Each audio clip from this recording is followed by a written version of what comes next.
અમદાવાદ મુંબઈ વચ્ચે bullet train દોડાવવા માટે ઝડપથી કામગીરી દરમિયાન વટવા રોપડા વિસ્તારમાં બુલેટ ટ્રેન માટે બ્રિજ ઊભા કરતી વેળાએ અચાનક વિશાળકાય ક્રેન તૂટી પડી હતી, જેને કારણે નાસભાગ મચી ગઈ હતી. જ્યારે આ ઘટનામાં 2 કર્મચારીઓ પણ ઇજાગ્રસ્ત થયા હોવાનું જાણવા મળ્યું છે.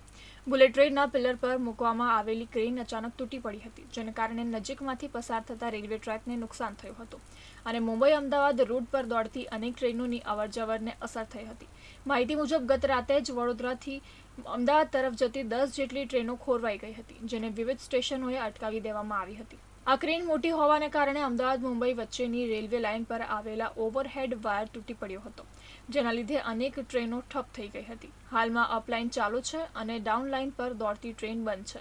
ઘણી ટ્રેનોના સમયમાં ફેરફાર કર્યા છે, જ્યારે કેટલીક ટ્રેનના રૂટ ડાયવર્ટ કરી દેવામાં આવ્યા છે. રેલવે વિભાગ દ્વારા યુદ્ધના ધોરણે ટ્રેન વ્યવહારને રાબેતા મુજબ કરવા માટેના પ્રયત્નો કરવામાં આવી રહ્યા છે.